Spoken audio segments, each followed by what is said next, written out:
Halo, rekan-rekan semuanya, baik geofisikis, geologis, geodet, atau siapa saja yang bekerja di dunia eksplorasi, dan adik-adik kita, mahasiswa yang sedang menekuni dunia geofisika. Pada kesempatan ini kami akan melanjutkan perkuliahan tentang manajemen lapangan, khususnya bagian kedua. Kalau bagian pertama itu lebih banyak ke filosofi, bagaimana kita melakukan pekerjaan di lapangan, filosofinya, kalau ada problem bagaimana mengatasi dan lain sebagainya. Kalau bagian kedua ini lebih bersifat menceritakan biasanya yang terjadi itu apa begitu. Oke, kita akan mulai memahami problem yang umum terjadi di lapangan. Problem yang biasa terjadi di lapangan yaitu manajemen tentang nama lintasan dan stasiun. Ini problem ini. Kalau enggak pengalaman orangnya, nama stasiun ini jadi acak-acakan. Ini harus diatur dengan baik ya. Terus kedua itu manajemen tentang data mentah dan data tereduksi. Terus yang ketiga komposisi tim dan jadwal pengukuran lapangan. Terus kemudian komunikasi di lapangan. Terus kondisi medan di lapangan. Nah, ini penting sekali, ini harus diketahui karena ini yang sangat menentukan survei itu cepat atau lambat. Ini sangat tergantung dari kondisi medannya. Terus kemudian manajemen tentang logistik, ya, pelaksanaan logistik di lapangan ya. Ini pendukung survei di lapangan yang sangat penting. Terus kemudian kerawanan lingkungan. Terus yang terakhir kita akan bicarakan kondisi medan terhadap kualitas data. Oke, kita mulai yang pertama. Buruknya manajemen nama lintasan atau stasiun, file, dan penyimpanan informasi akan mengakibatkan hilang waktu hingga 50% ketika kita melakukan olah data ulang. Jadi kalau misalkan ada sebuah pekerjaan yang sambung menyambung antara tahun ke-1, tahun ke-2, tahun ke-3, dan seterusnya, kalau data-datanya ini tidak disimpan dengan baik dan rapih nama-namanya, maka tim kelanjutannya itu kalau akan memproses, bingung dia mencarinya sampai ketemu dan memahami dengan baik. Nah, ini untuk memahami dan ketemu semuanya lengkap itu kalau datanya, nyimpennya atau ngasih namanya nggak karu-karuan, bisa hilang waktu lah banyak sekali. 50% bisa hilang itu waktunya. Terus beberapa hal penting yang harus diikuti untuk menunjang jangan sampai kehilangan waktu yang segede itu, yaitu harus dilakukan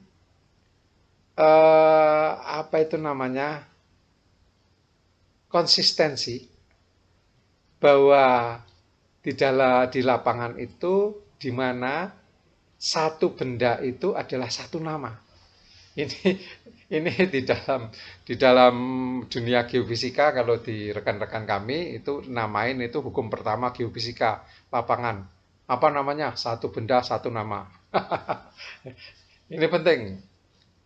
Soalnya ada misalkan ada stasiun tertentu. surveyor datang dinamai titik 13.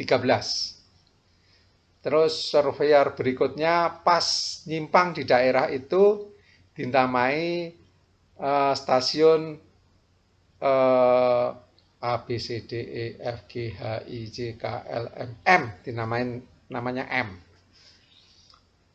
Terus operator geofisika ngukur di tempat itu, namanya adalah 13A.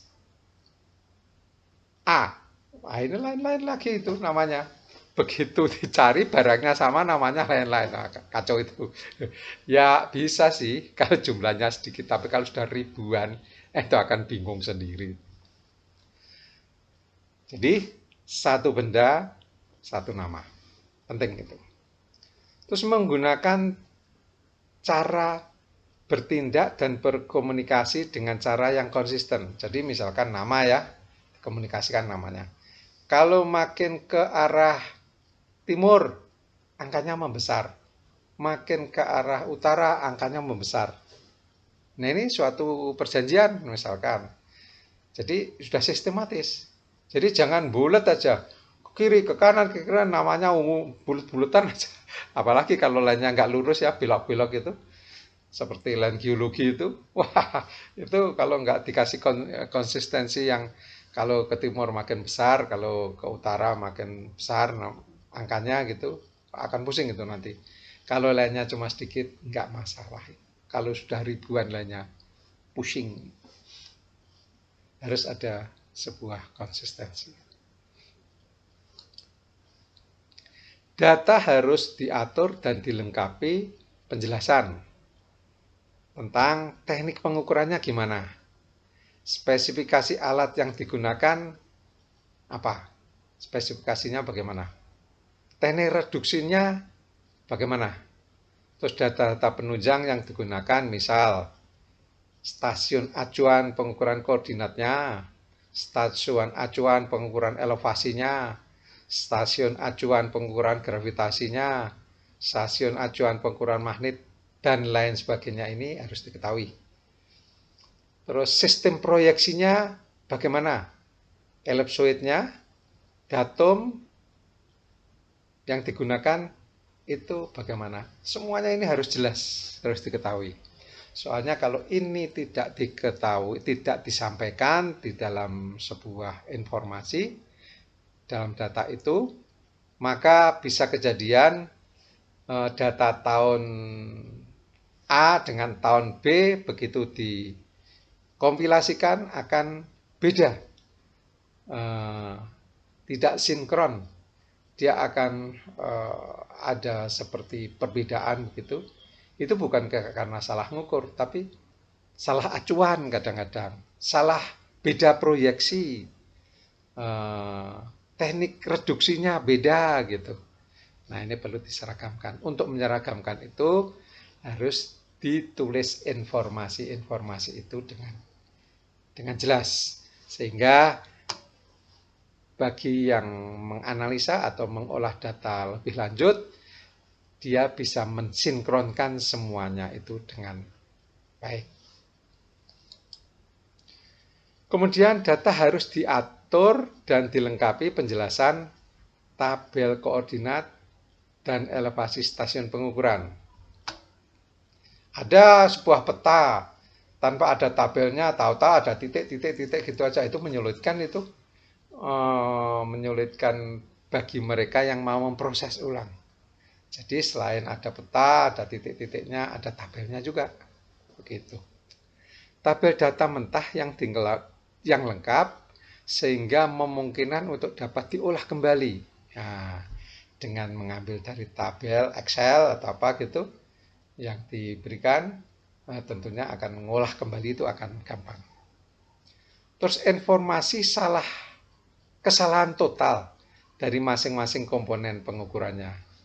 Jadi harus tahu informasi kesalahan pengukuran elevasinya gimana, koordinatnya gimana, pengukuran magnetnya gimana, gravitinya gimana.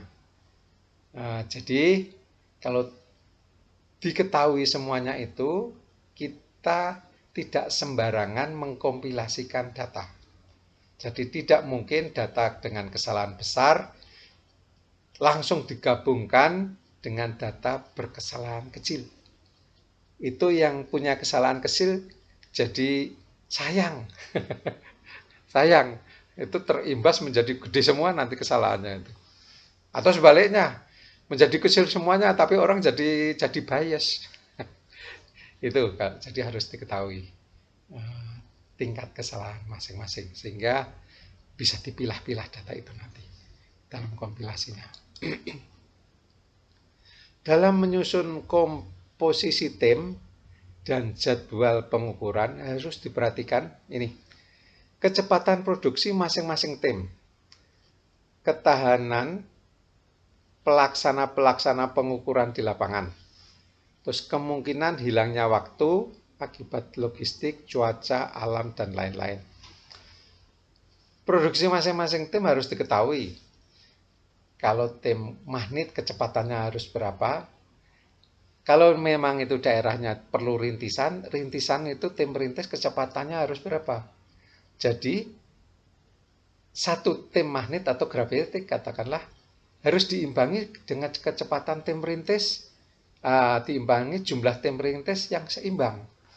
Jangan sampai sudah disiapin rintisan, begitu datang pengukuran graviti atau magnet, set langsung habis, nunggu rintisan, nganggur dia, standby.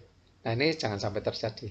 Itu harus diketahui kecepatan masing-masing, sehingga kompilasi perpaduan jumlah timnya itu bisa sinkron untuk menghasilkan optimasi yang baik.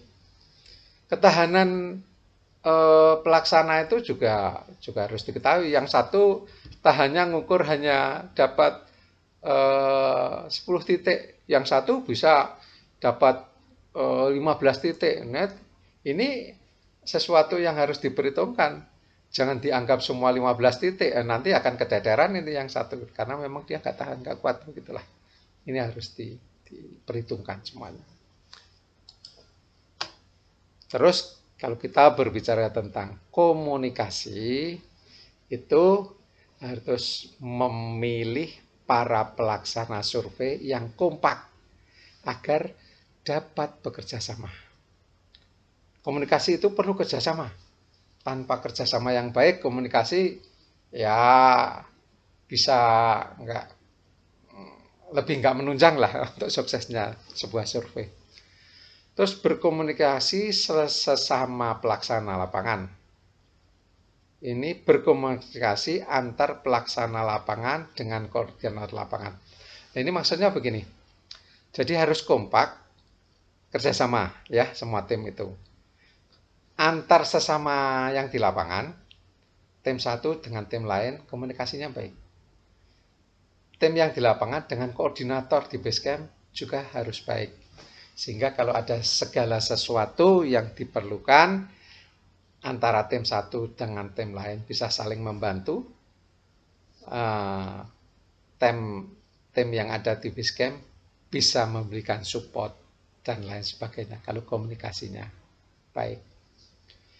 Ini penting ini ya yang kita informasikan ini. Meskipun seorang ahli dalam bidangnya, tetapi bila sulit bekerja sama dan sulit berkomunikasi, disarankan untuk tidak digunakan dalam melaksanakan survei terpadu.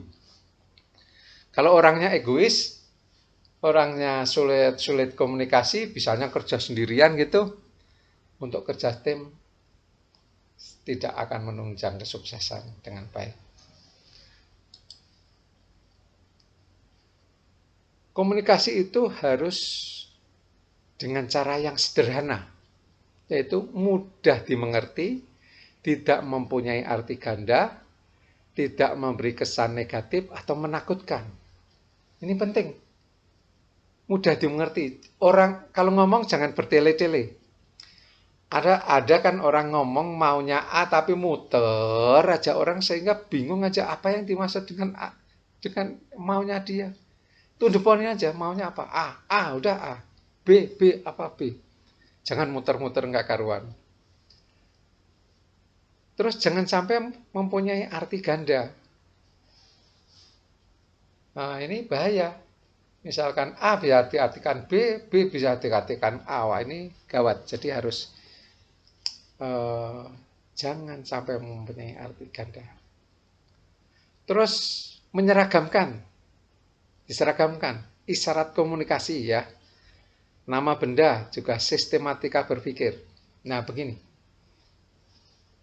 Isyarat komunikasi, kalau misalkan sampai ada sebuah kejadian di mana di lapangan berkomunikasi baterainya sudah benar-benar habis, tinggal sedikit aja baterainya. Dia hanya bisa, kalau alat komunikasinya baterainya dikontak itu hanya bisa bilang, bisa krek-krek. Nah, radionya cuman bisa krek-krek gitu aja. Itu kan tandanya sama habis itu. Nah, di base camp itu harus sudah tahu bagaimana dia mengkomunikasikan ini. Jadi jangan diajak bicara panjang-panjang. Jadi hanya dikasih info, Anda silahkan hanya menjawab ya dan tidak. Kalau ya, satu pencetan, kalau tidak, dua pencetan. Nah, satu pencetan, itu radio kalau dipencet krek-krek gitu kan satu pencetan.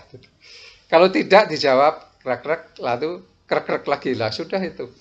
Itu bisa dijadikan sebuah komunikasi yang itu bisa bisa apa yang dimaksud di lapangan dengan apa yang dimaksud di base camp bisa nyambung itu.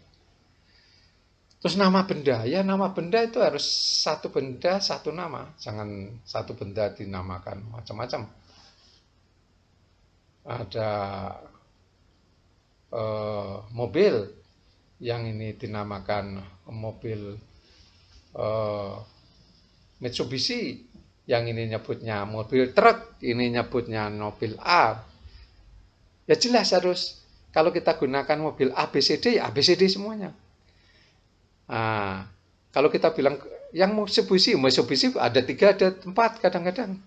Yang Honda bisa saja ada 3, ada 4. Akan susah itu. Jadi namanya satu benda spesifik, satu nama. Misalkan mobil A, mobil B, mobil C, mobil D, ya itulah. Terus sistematika berpikir juga harus diseragamkan. Bahwa kita tahu kalau makin ke utara makin besar, makin ke timur makin besar, itu diseragamkan aja cara berpikirnya. Jadi kalau ada sebuah komunikasi yang sangat sulit, mungkin ini kalau dia mencari dia ada di mana, bisa diraba itu. Dia kalau ngasih nama makin ke utara makin besar, kalau makin ke timur makin besar, kalau dia punya menyebut angka, dia kira-kira angka segini itu, tahu kira-kira, oh arahnya kira-kira ke sini. Jadi itu sebuah komunikasi yang memudahkan untuk dianalisa. Terus komunikasi harus jelas dan lengkap, tidak boleh memotong informasi dengan mengasumsikan bahwa yang diajak berkomunikasi sudah mengetahui maksudnya. Nggak boleh, harus disebutkan lengkap. Karena belum tentu yang diajak komunikasi itu sudah tahu maksudnya. Jadi harus disebutkan lengkap. Tidak boleh mencampurkan antara data, interpretasi, dan asumsi. Ini bahaya ini. Data ya data, interpretasi ya interpretasi, asumsi ya asumsi. Jangan dicampur adukan. Begitu dicampur adukan nanti akan bingung nggak karuan ini. Terus mengusahakan sesering mungkin mengadakan rapat lapangan bersama-sama dengan selalu menyimpulkan semua hasil pembicaraan dan tindakan yang harus dilaksanakan. Ini penting untuk mensinkronkan apa yang akan kita lakukan dan memperbaiki apa yang sudah kita lakukan. Penting sekali rapat komunikasi ini. Nah, ini kita berbicara lain lagi. kita berbicara tentang medan, kondisi medan. Kondisi medan itu sangat tergantung dari topografinya, naik turun, berkeriting, rata, apa bergelombang sedang, ini penting diketahui. Elevasi rata-ratanya gimana? Daerah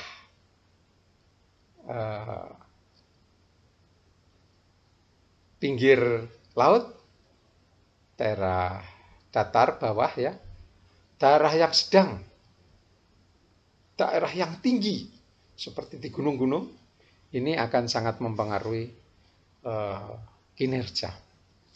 Terus vegetasi, bagaimana? Apa hutan, semak, kebun, sawah, dan lain sebagainya. Ini sangat berguna untuk menentukan kecepatan kita survei. Di mana hutan itu kalau hutan masih hutan primer, itu kita jalan di situ lebih mudah ketimbang hutan yang bekas terbakar. Hutan bekas terbakar, wah sulit sekali karena dia berupa semak-semak yang pohonnya tidak tinggi tapi rapat sekali, susah kita jalan.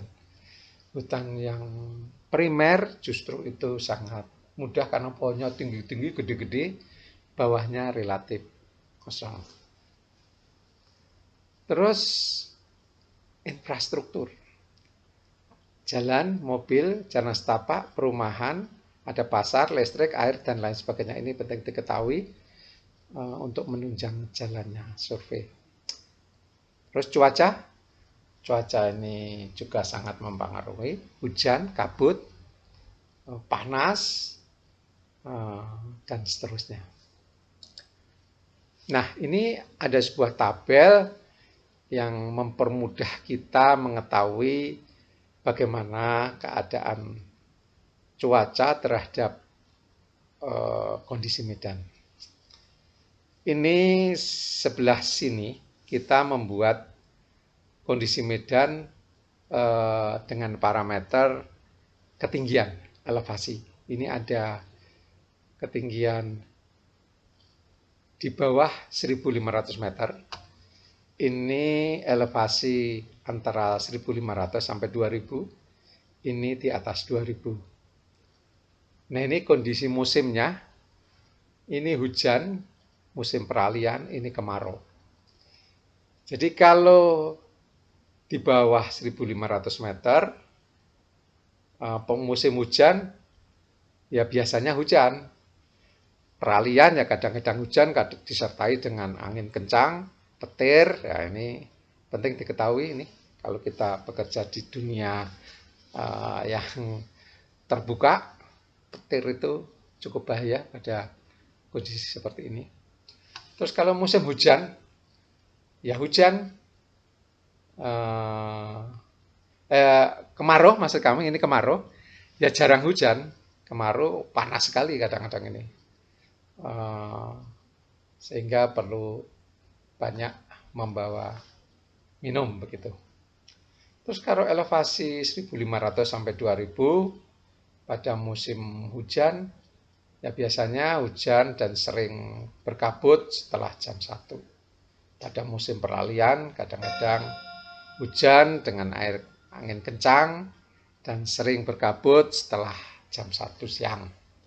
Ini kalau musim kemarau tidak hujan, tapi kadang-kadang berkabut setelah jam 1 siang. Nah, untuk yang di atas 2.000 meter, itu musim hujan, ya hujan, sangat sering berkabut di atas jam 1. Kalau peralihan, itu kadang-kadang hujan dengan angin kencang dan sering berkabut setelah jam 1, dan ini sering berkabut setelah jam 1. Nah, ini kurang lebih kondisi pada beberapa musim antara hujan, peralihan, dan kemarau dari berbagai elevasi lapangan. Kalau tempat khusus ini kita tidak bisa memprediksi. Ini perlu pengkajian lebih lanjut, apakah dia sering hujan, apakah dia tidak, apakah dia banyak petir dan lain sebagainya. Kita tidak tahu, harus dikaji sendiri. Nah, itu kalau bicara kita tentang kondisi lapangan, baik itu cuaca, topografi, dan lain sebagainya. Nah, sekarang kita berbicara tentang logistik. Logistik itu erat kaitannya dengan transportasi, akomodasi, pengadaan bahan makanan, terus pengadaan bahan survei. Nah, ini sangat erat dengan 4 hal tersebut. Akomodasi. Sentral akomodasi, maksudnya kita survei menggunakan sentral base camp. Hanya satu base campnya, semua dikoordinasikan dari satu base camp. Dan semua tim balik ke base camp. Ini yang paling mudah ini. Terus akomodasi menyebar. Semua tim pengukuran flying camp. Jadi selain ada base camp, ada tim yang flying camp. Jadi ini kadang-kadang seminggu dia baru pulang ke base camp. Kadang-kadang 5 hari baru pulang ke base camp. Kadang-kadang ada yang sampai 2 minggu baru pulang ke base camp. Ini perlu pengaturan yang rapih ini di sini. Terus campuran. Ada yang menggunakan flying camp, ada yang beberapa sub base camp dan base camp. Maksudnya begini. Base camp-nya tidak hanya satu. Ada base camp utama, ada juga sub base camp. Base camp anaknya base camp. Jadi anaknya base camp itu ada tim yang flying camp, ke sana dikoordinir oleh anaknya base camp. Ya, anaknya base camp ini dikoordinir oleh base camp. Dan base camp ini kadang-kadang punya anak tidak hanya satu, mungkin 1, 2, atau 3. Dan base camp sendiri mengendalikan tim yang ke lapangan juga. Jadi ini sebuah pekerjaan yang cukup ruwet ini. Jadi mesti memerlukan manajemen yang bagus. Terus ini berbicara tentang kerawanan lingkungan. Kerawanan lingkungan itu ada bersangkutan dengan sarana infrastruktur di daerah dan di sekitar daerah survei. Terus ada tidaknya tenaga kerja lokal yang cocok.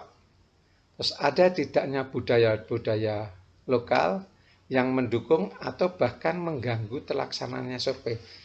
Ini penting untuk diketahui sehingga kita sudah bisa mengantisipasinya. Kalau toh ada misalkan budaya-budaya yang mengganggu terlaksananya survei, ini sudah harus dilakukan sosialisasi terlebih dahulu sehingga tidak terjadi misunderstanding antara pelaksana survei dengan penduduk lokal. Kalau misalkan ini tidak ada tenaga kerja lokal yang cocok, kita perlu mengambil tenaga kerja dari luar daerah. Ini perlu antisipasi yang baik.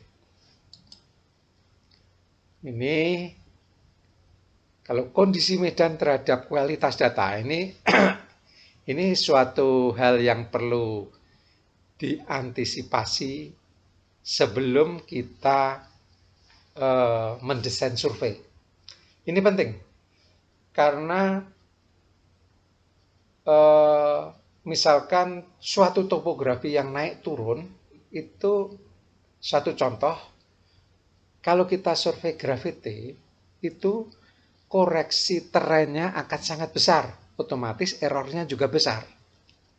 Ini perlu dipertimbangkan karena kualitas data anomali Boolean-nya menjadi gede errornya karena koreksi topografi ini.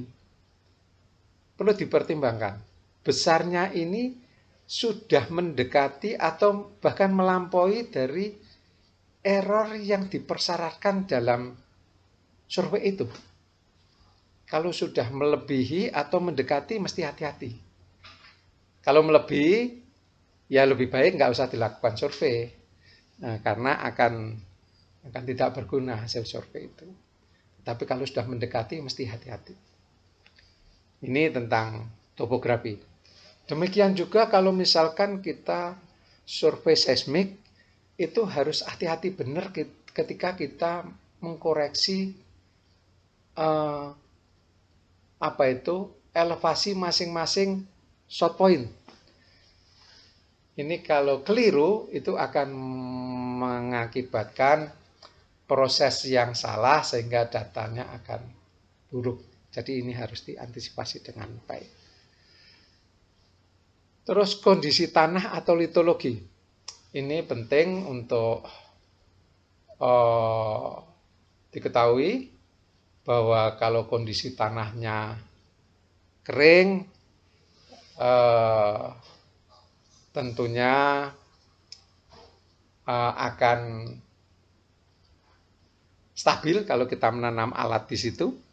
Tapi kalau kondisi tanah atau litologi katakanlah gembur atau berawa-rawa begitu, selalu goyang tanahnya, ini kualitas data pada pengukuran graviti akan tidak bagus. Demikian juga pada pengukuran CSMT, MT akan sangat terganggu sekali. Karena litologi, misalkan di atasnya itu banyak humus yang tebal, sehingga tanah itu tidak stabil, itu akan bergoyang sedikit-sedikit itu. Untuk data AMT atau MT akan mengganggu. Kemudian ini juga kondisi noise lokal akibat aktivitas manusia. Nah, ini juga harus dicatat karena noise lokal itu ada yang tidak bisa dielakkan lagi, ya hanya diberi catatan-catatan sehingga tidak perlu digunakan untuk interpretasi lebih lanjut karena ada catatannya itu noise lokal.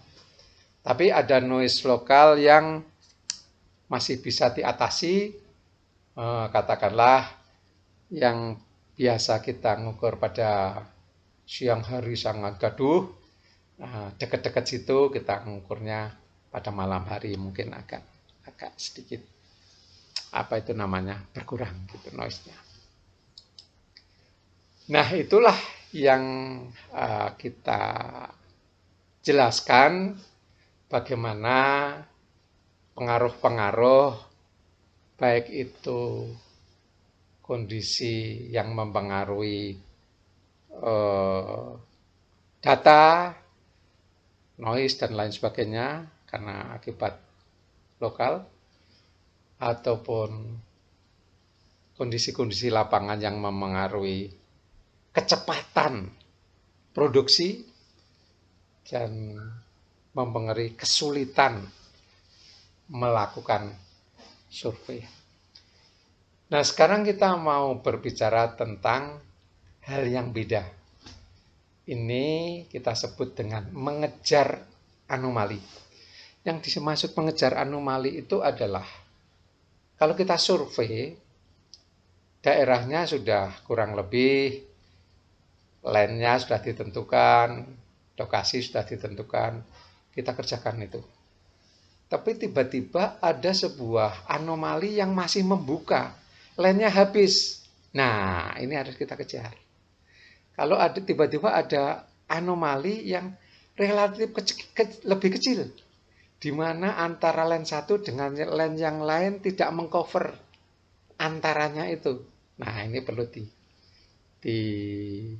dirapetin untuk mengejar itu. Ini yang akan kita bahas. Oke, dalam mengejar anomali itu harus direncanakan dengan baik. Di mana berapa besar dan disediakan amunisi tambahan. Jadi ini sudah harus diperkirakan di depan. Kemungkinan ini sebelah sini mungkin ya mau ada anomali mungkin dari penampakan data geologi atau apa gitu ya. anomali yang masih membuka mungkin harus disiapkan. Amunisi, maksudnya amunisi itu 10% lintasan itu disediakan untuk merapati atau menambahi di tempat-tempat yang dianggap penting. Terus mengejar di lapangan, ini tidak mungkin dilakukan di kantor, ini harus dilakukan di lapangan. Dikejar sampai anomali itu tertutup. Terus memperjelas proses olah data. Jadi anomali itu diproses dengan stacking atau difilter atau gimana sehingga dia di lapangan itu sudah kelihatan. Nah, secara umum seperti ini. Rencana survei tentunya ada spesifikasinya. Terus pengukuran dan manajemen data lapangan. Ini dari rencana ini sudah diantisipasi, sudah diperkiraan mau apa ini udah dipasang di sini ya.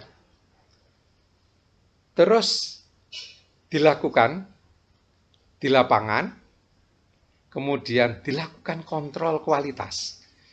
Dalam kontrol kualitas ini saling berhubungan, kalau ada problem diatasi sehingga dilakukan pengukuran yang baik sehingga segala sesuatunya bisa terlaksana dengan baik. Data yang diambil sesuai dengan apa yang dikehendaki.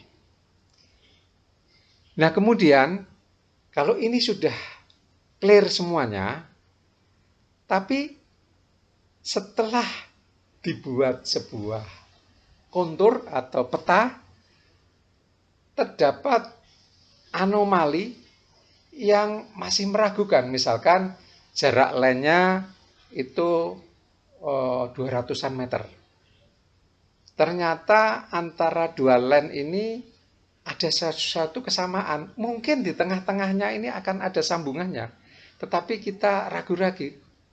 Jadi perlu dirapatkan di sini.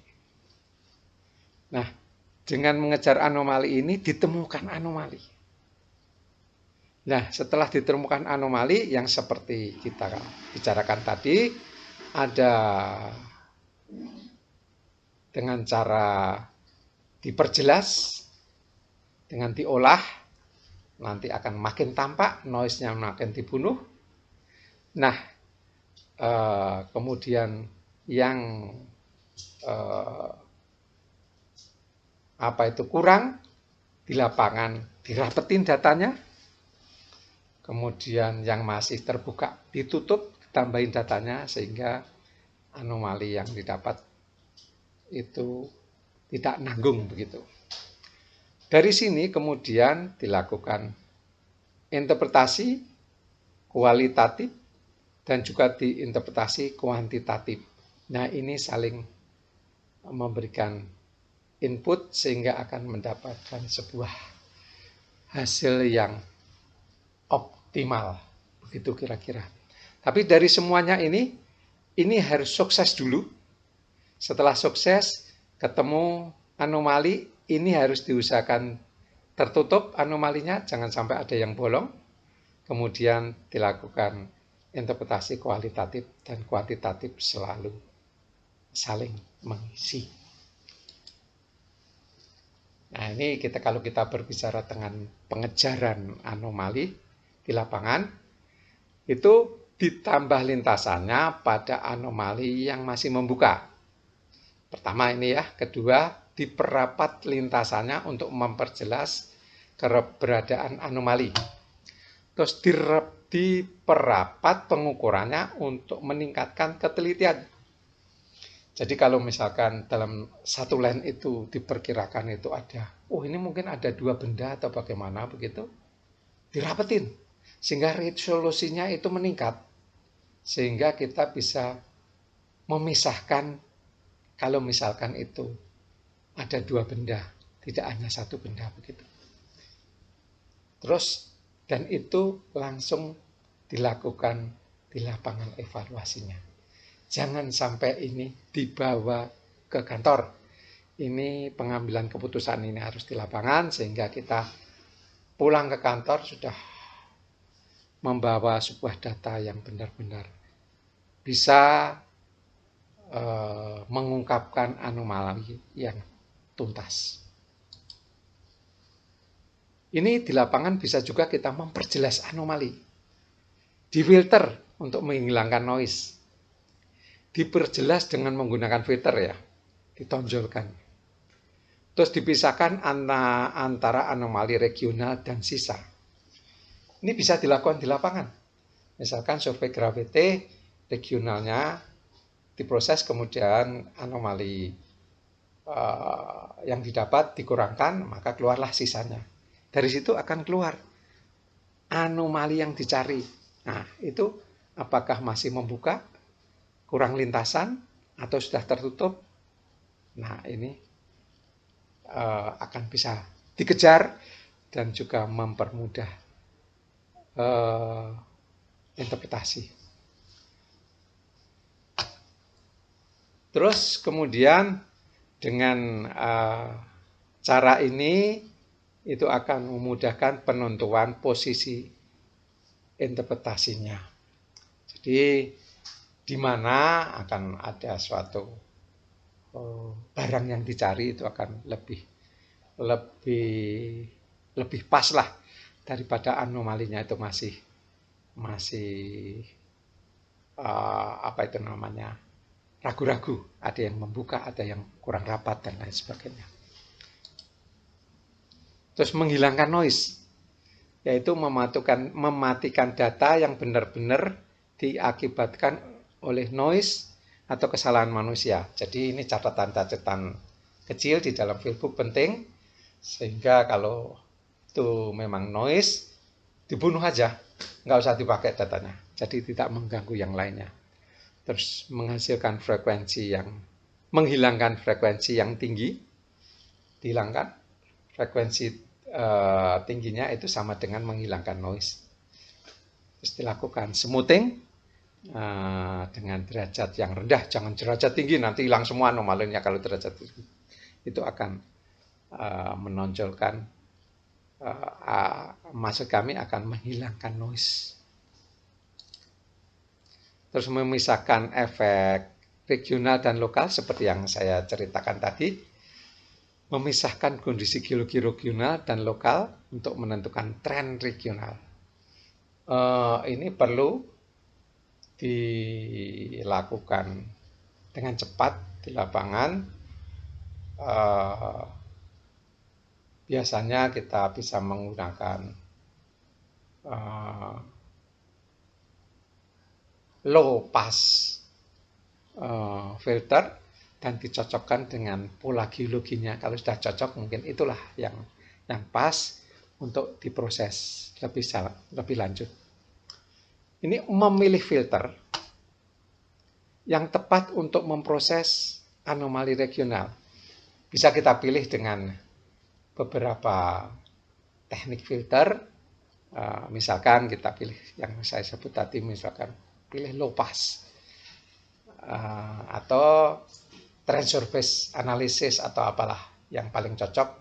Tapi kesemuanya itu harus sesuai yang regional itu dengan kondisi geologinya. Sehingga ketika kita memisahkan anomali lokalnya itu benar-benar sesuai dengan kondisi geologinya. Ini memisahkan anomali lokal sesuai dengan kondisi geologi yang dianggap pas atau dianggap menarik. Memperjelas anomali itu menggunakan efek pewarnaan kontur ya, yang tepat. Dikasih warna-warna. Terus menggunakan efek pencahayaan undulasi kontur. Jadi pakai shading. Dilihat dari sudutnya, dilihat dari muter ya. Dari timur, dari utara, dari barat, dari selatan, dari timur laut, dan muter. Yang paling enak dilihatnya gimana. Terus menggunakan proses ini ya, setelah dilakukan ini, Terus angle-nya juga di style-style ya. Apakah 45 derajat, apakah 30 derajat, apa 60. Yang paling enak, yang paling keluar anomalinya yang gimana, yang supaya lebih jelas menonjolkan anomali. Terus kemudian menggunakan proses turunan vertikal. Nah, kalau ini cuma lihat kontur aja ya. Kalau ini proses, ini beda ya dengan yang dua di atas ini. Menggunakan turunan vertikal maksudnya first vertical derivative atau second vertical derivative itu akan mengungkapkan sesuatu yang pada kontur biasa tidak keluar. Terus menggunakan efek ini, bukan efek ya, menggunakan proses turunan horizontal